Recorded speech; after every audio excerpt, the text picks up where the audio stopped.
Hello and welcome everyone. तो कैसे हैं आप सभी लोग? मुझे उम्मीद है आप बहुत बढ़िया और बहुत अच्छे होंगे और अपने बीएससी नर्सिंग एंट्रेंस एग्जामिनेशन की प्रिपरेशन बहुत ही अच्छी तरीके से कर रहे होंगे।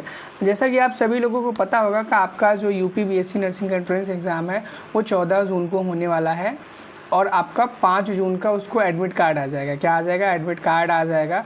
तो आपकी प्रिपरेशन मुझे उम्मीद है बहुत अच्छी चल रही होगी। अगर नहीं चल रही है तो प्लीज़ जो ये सीरीज़ सिलेक्शन वाली सीरीज़ मैं चला रहा हूँ उसको फॉलो करें। अभी तक हम 12th क्लास पूरी कंप्लीट कर चुके हैं, 1-2 चैप्टर रह गए, उनको भी हम जल्दी ही कंप्लीट कर लेंगे। साथ ही साथ में इसके पहले हमने breathing and exchange of gases कर लिया था। ह्यूमन फिजियोलॉजी अभी हम पढ़ा नहीं, क्वेश्चन प्रैक्टिस करा रहे हैं। ऐसे क्वेश्चन जो कि प्रीवियस ईयर्स में आए हुए हैं और इस बार भी आने के हाई चांसेस रखते हैं। ठीक है, तो इस वीडियो में हम 10 बहुत ही इंपॉर्टेंट क्वेश्चन सॉल्व करने वाले हैं आपके body fluid and circulation human physiology वाले चैप्टर के। आपके जो क्वेश्चन होंगे इंग्लिश में एक साइड होंगे, एक साइड हिंदी में होंगे। जो हिंदी मीडियम के बच्चे हैं वो हिंदी वाले देखते रहें, मैं इंग्लिश के साइड से पढ़ाऊँगा। हो सकेगा बीच बीच में आपको हिंदी में भी बताऊंगा, ऐसा कोई दिक्कत की बात नहीं। इस पीडीएफ को डाउनलोड करने के लिए आप हमारे टेलीग्राम व्हाट्सएप ग्रुप को ज्वाइन कर सकते हो, वहाँ पे पीडीएफ मिल जाएगी। ठीक है, और इसी प्रकार अगर आपको और सभी सब्जेक्ट के क्वेश्चन चाहिए हैं, सभी चीज़ों की प्रैक्टिस करनी है, चाहे आपका नर्सिंग एप्टीट्यूड हो, फिजिक्स हो, केमिस्ट्री हो, बायोलॉजी हो, और क्वेश्चंस यानी कि एक चैप्टर नहीं और सारे चैप्टर जितने भी आपके आते हैं सारे एमसीक्यूज मिल जाएंगे हमारे ऐप पर।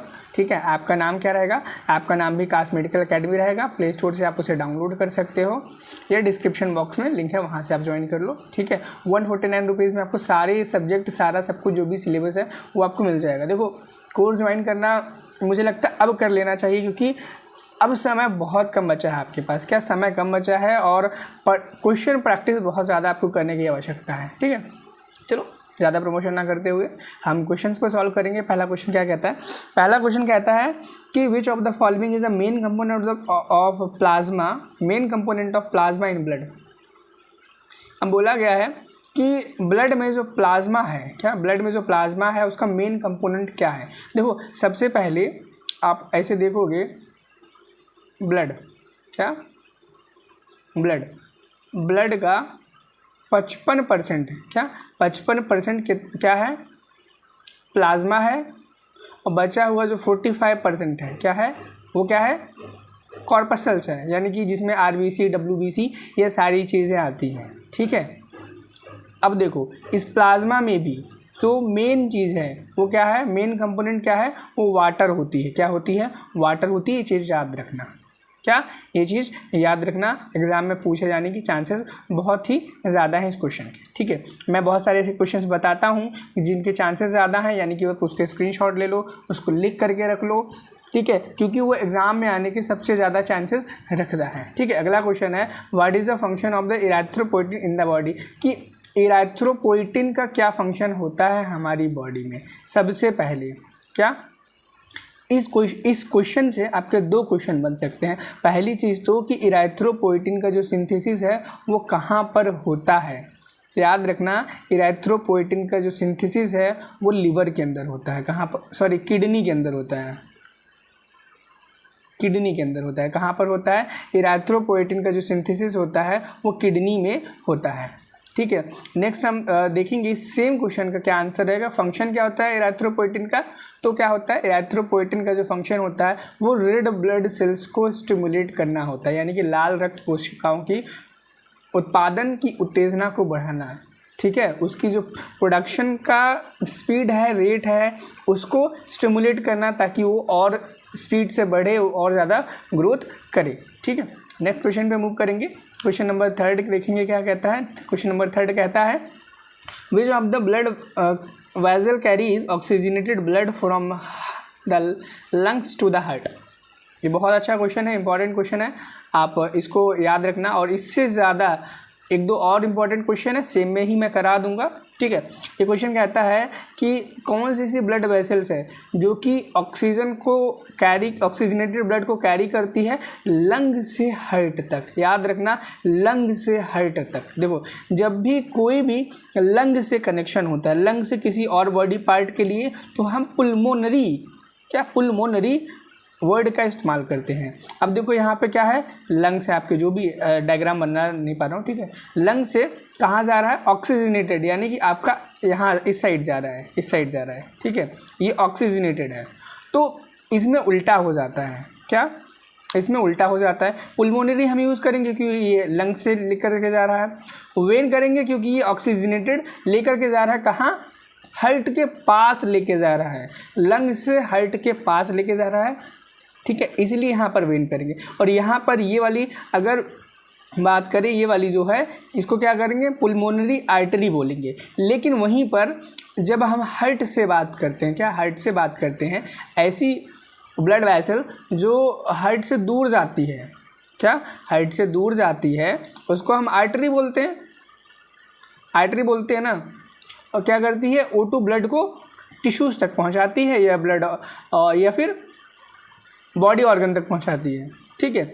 लेकिन वहीं पर अगर हम बात करें आर्टरी, यहाँ पे वेन्स की, तो वेन्स क्या करती हैं, ये टिश्यूज से, क्या टिश्यूज से डीऑक्सीजनेटेड ब्लड को कलेक्ट करके हार्ट के पास लेके जाती हैं, ठीक है।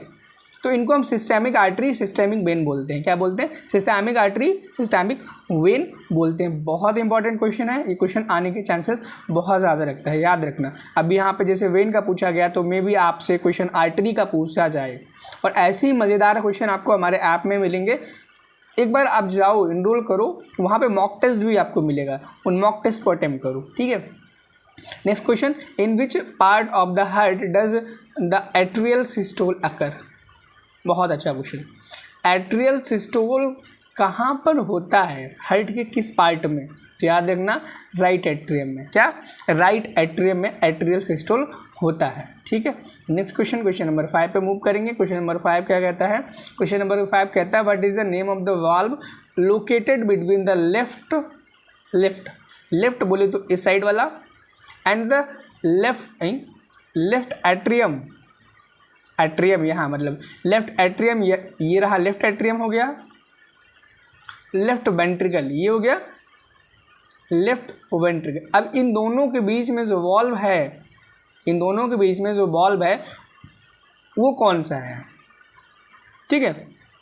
तो याद रखना इसको हम बाइकस्पिड बोलते हैं। क्या बोलते हैं, बाइकस्पिड। लेकिन यहीं पर लेफ्ट या राइट की बात किया जाता तो ट्राइकस्पिड बोलते हैं। क्या बोलते हैं, ट्राइकस्पिड बोलते हैं।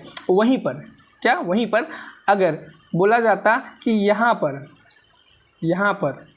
कौन सा वॉल्व होता है, तो हम उसको क्या बोलेंगे, सेमी लूनार वॉल्व्स बोलेंगे। क्या, सेमी लूनार वॉल्व्स बोलेंगे, ठीक है। नेक्स्ट क्वेश्चन पे मूव करेंगे। क्वेश्चन नंबर 6 देखेंगे क्या कहता है। Question number 6, which component of blood is responsible for the blood clotting. यानी कि ये बहुत इंपॉर्टेंट क्वेश्चन है, इसका आप स्क्रीनशॉट ले लो, चाहो तो लिख के रख लो या याद कर लो, और आता है तो बहुत अच्छी बात है। और इनमें से कौन सा ब्लड कंपोनेंट है जो कि ब्लड के क्लॉटिंग के लिए रिस्पॉन्सिबल होता है। क्या वो रेड ब्लड सेल्स होती है, बिल्कुल भी नहीं, प्लेटलेट्स, जिनको हम थ्रोम्बोसाइट्स भी बोलते हैं। क्या बोलते हैं, थ्रोम्बोसाइट्स भी बोलते हैं। क्या, थ्रोम्बोसाइट्स भी बोलते हैं। ये हमारी बॉडी में ब्लड के क्लॉटिंग के लिए बहुत ही ज़्यादा रिस्पॉन्सिबल होते हैं। और एक चीज़ और याद रखना, फाइब्रिनोजन लिख लो, फाइब्रिनोजन स्पेलिंग देख लेना, फाइब्रिनोजन, ये भी बहुत ज़्यादा इंपॉर्टेंट होते हैं ब्लड क्लॉटिंग के लिए, ठीक है। क्वेश्चन नंबर 7 पे मूव करेंगे। क्वेश्चन नंबर 7 देखेंगे क्या कहता है। क्वेश्चन नंबर 7 कहता है what is the average life span of red blood cell in the human body. अब आपसे पूछा गया है एक रेड आरबीसी का लाइफ स्पैन क्या होता है, सबको पता होगा 120 डेज, याद कर लो, ठीक है। और अगर आपसे पूछा जाए आरबीसी का, क्या आरबीसी का ग्रेवयार्ड का किसे कहा जाता है, ग्रेवयार्ड यानी कि कब्रिस्तान, यानी कि आरबीसी कहाँ पर जाकर के मर जाती है, दफन हो जाती है, खुद को ख़त्म कर लेती है। तो स्प्लीन क्या है, स्प्लीन एक ऑर्गन होता है बॉडी का, ठीक है, याद रखना, ऑर्गन होता है छोटा सा। नेक्स्ट क्वेश्चन नंबर 8 देखेंगे। क्वेश्चन नंबर 8 कहता है which blood vessel carries deoxygenated blood, DO2, ठीक है, blood from the body to the right atrium. बिल्कुल सही क्वेश्चन।